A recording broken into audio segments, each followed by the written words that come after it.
I think is important to take note of in 2025, and these are just predictions based on what we are seeing that we think might happen in 2025 when it comes to the Canadian immigration system with respect to the express entry. Based on these changes, I believe these are some things that as a prospective immigrant, you can anticipate in 2025. Number one is increased competition for CEC and PNP candidates. Candidates already living and working in Canada through the CEC or the PNP will likely dominate the ITAs that will be issued. And we've seen this happen at least close to the end of the year last year, and it's going to continue happening going forward, where as they are focusing on people who are already in Canada, who might qualify for CEC, and most of these people might still also qualify for PNP. You will see a lot of these people dominating ITAs that are being issued. And personally, from my own experience, almost everybody that I know who has graduated as a student in most of the provinces that PNP is highly valued, one way or the other, has either received a nomination or believe they are going to get one, which means that competition is going to be fierce when it comes to ITAs. And as these programs fall under the In Canada focus, which has a target more than twice the size of the federal economic priority category, you can expect that for every one ITA that might go to somebody who falls into the federal economic priority, there might be 2 or 3 going to people who fall into the CEC or the PNP category. Secondly, there's going to be more opportunities for French-speaking candidates. As part of the new targets, French-speaking candidates with strong language skills and work experience are likely going to benefit from dedicated roles. So if you can speak French, it's time for you to now start celebrating. And if you can speak French and you can speak English, that means you are bilingual, then you are almost guaranteed to possibly come into the country one way or the other in 2025. But if you can also not speak French, this might be the time for you to take French serious and possibly start learning so that you can also benefit from it. Thirdly, there's going to be focus on high demand occupations.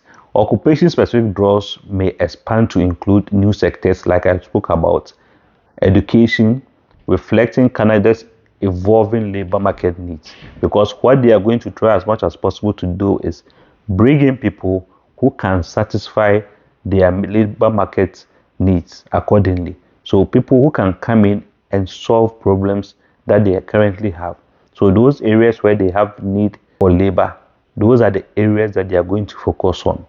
You can expect that high demand occupations are going to get high priority in 2025, as this mainly aligns with the broader goal of attracting skilled immigrants who can address the critical labor shortage.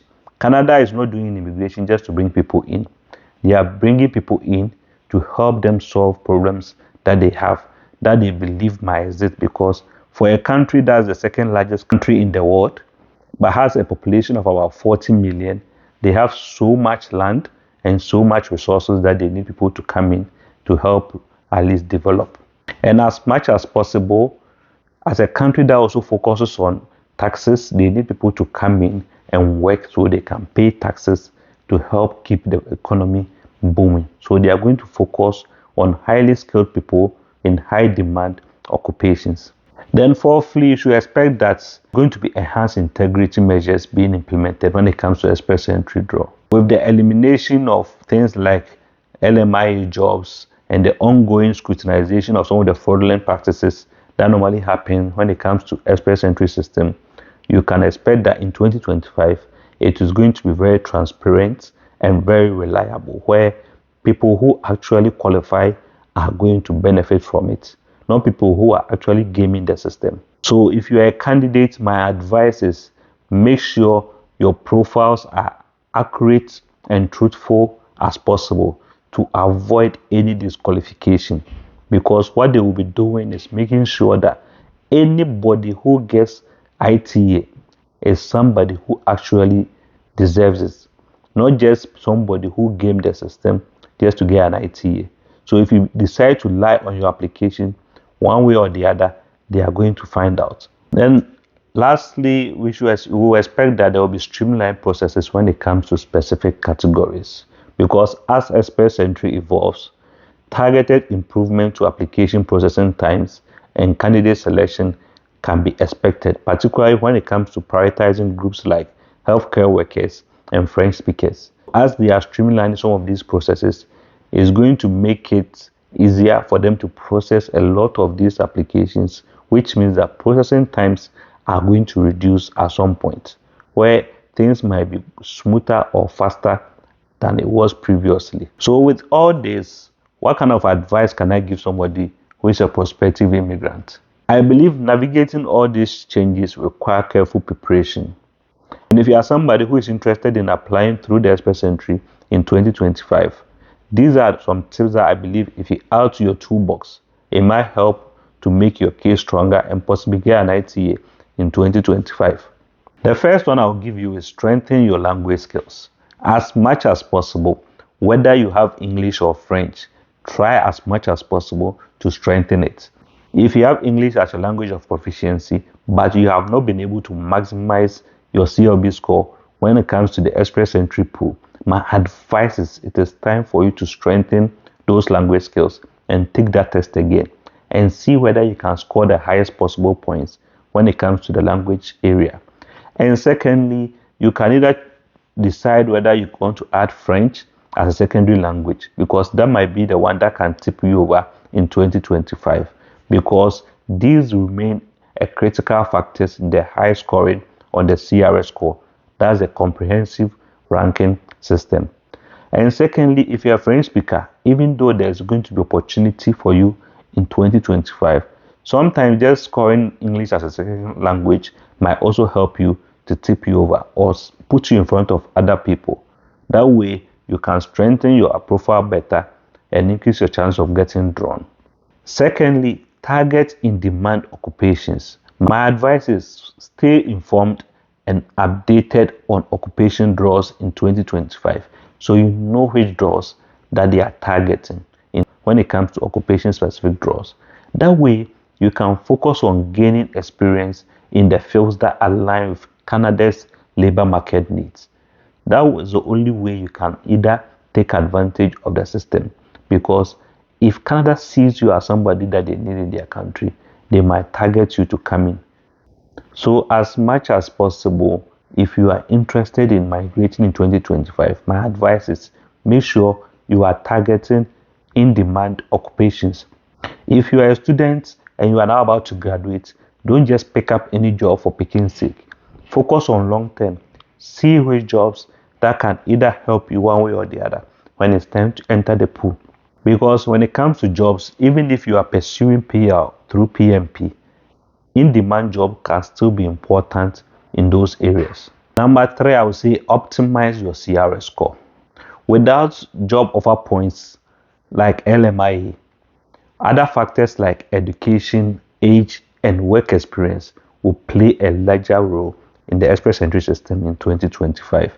Consider pursuing further education or even certifications to enhance your profile. Always look for ways and means that legally you can increase your points when it comes to the express entry system, because now that they've taken away something like the LMIA, the playing field is going to be leveled.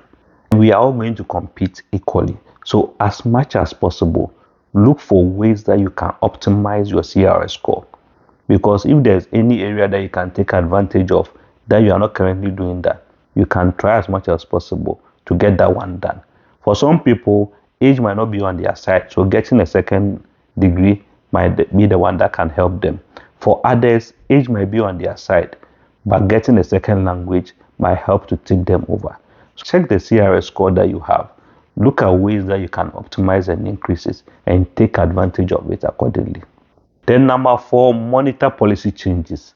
As much as possible, keep track of all announcements from Immigration and Refugee and Citizenship Canada, that's the IRCC, to stay informed about changes that may impact your eligibility or application process. It will shock you to know that there are a lot of people who are interested in moving to Canada, but the same people are not keeping themselves updated when it comes to Canada immigration updates, but instead they are depending on other people to get them informed. Try as much as possible to stay informed and monitor any policy updates, especially with the changes that are going to happen in the government. There is a high chance that we are going to get a lot of updates in 2025. And last but not the least, try as much as possible to seek expert guidance. Given the complexity of these changes, consulting with a licensed immigration consultant can help you navigate the system and possibly maximize your chances of success.